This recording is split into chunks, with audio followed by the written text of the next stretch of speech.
Est-ce qu'il y a une forme de fébrilité de l'Europe qui dit tout à coup, ça peut arriver plus vite qu'on ne le pensait? Quand le chef d'état-major dit dans 3 ans, dans 4 ans, même pendant la guerre froide, on ne disait pas ça, on disait on est prêt. On disait pas, aucune fébrilité, un réveil. Je vais vous dire, nous sommes ici au Quai d'Orsay. C'est dans ce bâtiment, à l'étage du dessous de celui dans lequel nous nous trouvons en ce moment, qu'a été initiée la construction européenne.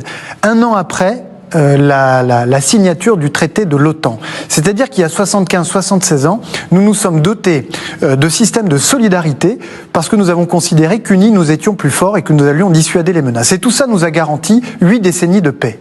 Il se trouve que le mur de Berlin est tombé et que quelques décennies plus tard, Vladimir Poutine a décidé de se lancer dans une course impériale, quasi coloniale, pour reconstituer en quelque sorte l'URSS. Mais nous n'allons pas le laisser faire. Et nous sommes infiniment plus riches et plus forts que la Russie de Vladimir Poutine. Et il le sait. Alors il tente de nous décourager, pas uniquement par des incursions, pas uniquement par son attitude en Ukraine, mais également en ayant installé une forme de conflictualité permanente dans de très nombreux champs, des champs un peu que chacun connaît ici, la désinformation, les sabotages, les assassinats. Mais ne nous laissons pas intimider.